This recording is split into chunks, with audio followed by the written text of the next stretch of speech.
Assalamualaikum warahmatullahi wabarakatuh. Halo sahabat semua, selamat datang di channel aku. Saya akan mempresentasikan tentang biografi singkat sosok pejuang muslim atau Sultan Kerajaan Turki Utsmani. Beliau adalah Sultan Mehmed II atau Muhammad Al-Fatih, sang penakluk. Oke, langsung saja biografi singkat Muhammad Al-Fatih, sang penakluk. Seorang sultan fenomenal dari kerajaan otonom yang mengguncang Eropa di era Romawi, Sultan Muhammad Al-Fatih atau disebut juga Sultan Mehmed II adalah seorang sultan yang telah berhasil menaklukkan kota Konstantinopel, yang sekarang merupakan Istanbul, Turki, yang menjadi salah satu penanda bahwa abad pertengahan sudah berakhir. Beliau lahir pada tanggal 30 Maret 1423 Masehi di Edirne, yang saat itu pusat dinasti pemerintahan Turki. Jatuhnya Konstantinopel menyebabkan jalur perdagangan rempah-rempah antara Eropa dan Asia Barat menjadi terputus begitu saja, mengakibatkan para pedagang harus mencari jalur di wilayah lain.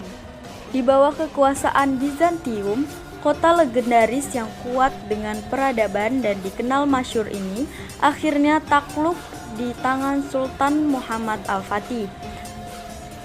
Pada masa itu, sang sultan tidak sekalipun meninggalkan sholat tahajud. Di balik taktik strategi jitunya dalam berperang, semenjak balik tidak sekalipun beliau meninggalkan sholat wajib, tahajud, dan rawatib.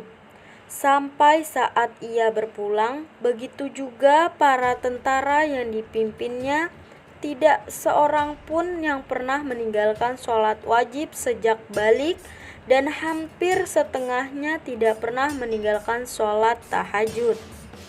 Diangkat menjadi sultan sejak usia 12 tahun, sosok sultan yang satu ini memang sedari kecil sudah dididik oleh ulama terkemuka, salah satunya adalah Syekh Samsudin, yang merupakan keturunan Abu Bakar As-Siddiq. Usaha yang dilakukan ayahnya yaitu Sultan Mulad II dalam menaklukkan Konstantinopel juga tidak luput dari keinginannya untuk menaklukkan Konstantinopel sudah mulai tumbuh dari Sultan Muhammad Al-Fatih kecil, dan ia ingin sekali meneruskan cita-cita umat Islam di kala itu. Akhirnya, Sultan ke-7 Bani Utsmaniyah ini berhasil menaklukkan Romawi Timur dan menyatukan kerajaan-kerajaan Anatolia di usianya yang baru 21 tahun. Strategi kebijakan militer dan politik luar negeri yang luar biasa mampu mengantarkannya menjadi sultan yang memimpin selama 30 tahun lamanya. Sultan Muhammad Al-Fatih menyiapkan sebanyak 4 juta tentara untuk mengepung wilayah barat dan laut, di mana pengepungan ini berlangsung selama 50 hari lamanya. Kisah kehebatan Sultan Muhammad Al-Fatih dan tentaranya tergambar pada kekuatan mereka untuk menyeberangkan puluhan kapal laut besar melalui jalur darat dalam satu malam. Akhirnya, pada tanggal 27 Jumadil Awal 857 Hijriah atau 28 Mei 1453 Masehi, Sultan Al-Fatih berhasil memasuki kota Konstantinopel. Keberadaan Sultan Muhammad Al-Fatih sudah diprediksi oleh Nabi Muhammad SAW. Kota yang satu ini sudah menjadi incaran para sahabat Nabi sejak adanya nubuat. Namun, tidak ada seorang pun yang bisa menaklukkan sampai pada masa kepemimpinan Sultan Muhammad Al-Fatih. Rasulullah SAW pernah bersabda bahwa kota Konstantinopel akan jatuh ke tangan Islam. Pemimpin yang menaklukkannya adalah sebaik-baik pemimpin, dan pasukan yang berada di bawah komandonya adalah sebaik-baik pasukan. Demikian riwayat Hadis bin Hambal.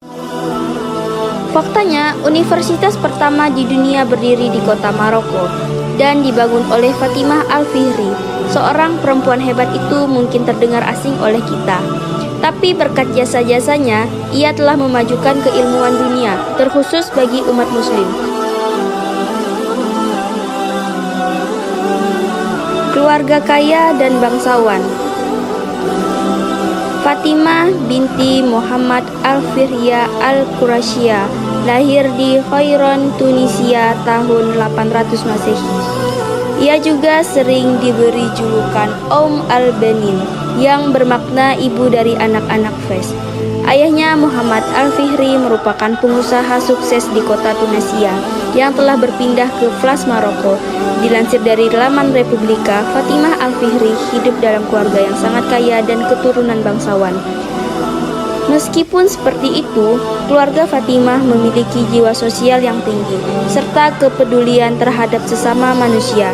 Sikap yang dermawan membuat keluarga ini sering menyambung tali silaturahim dengan setiap lapisan masyarakat atau semua kalangan. Salah satu sahabat di antara deretan orang-orang terbaik di sekitar Nabi adalah Sa'ad bin Mu'adz radhiyallahu anhu, golongan Ansor yang masuk Islam pada usia 31 tahun dan syahid di usia 37 tahun. Beliau mendapatkan tempat yang istimewa. Kematiannya mengguncang arsy, ruhnya disambut 70.000 malaikat. Jenazahnya dibawa dan diantar puluhan ribu malaikat hingga para sahabat berkata, "Tidak ada jenazah yang lebih ringan daripada jenazah Sa'ad." Padahal beliau adalah berpostur tinggi, gemuk dan kekar. Sirah Ibnu Hisham. Lalu, apa keistimewaannya Sa'ad? Salah satu yang banyak dilukiskan sejarawan adalah keberanian dan pembelaannya terhadap Islam, keberaniannya yang tiada tanding, dan jiwa kesatrianya yang unggul. Ketika Perang Badar tiba, nyali kaum muslimin diuji, bukan saja menghadapi kekuatan Quraisy yang tidak berimbang, tapi tekanan psikologis yang mendera menguji keimanan dan keberaniannya. Rasulullah SAW mengumpulkan sahabat-sahabatnya dari golongan Muhajirin dan Ansor untuk bermusyawarah dengan mereka tentang urusan Perang Badar. Rasulullah SAW berkata, "Kemukakanlah buah pikiran kalian, wahai sahabat." Maka bangkitlah Sa'ad bin Mu'adz dan berkata, "Wahai Rasulullah, kami telah beriman kepada kamu. Kami percaya dan mengakui bahwa apa yang kamu bawa itu adalah hal yang benar." Saifuddin Al-Qutuz lahir pada 2 November 1221, Kekaisaran Waremia, sering diromanisasikan sebagai Qutuz, dan lengkapnya Al-Malik Al-Muzaffar Sai'ad-Din Qutuz, merupakan pemimpin militer dan Sultan Mamluk ketiga Mesir di garis Turki. Ia memerintah sebagai Sultan selama kurang dari 1 tahun, dari tahun 1259 sampai pembunuhnya pada tahun 1260, tetapi menjabat sebagai penguasa de facto selama 2 dekade.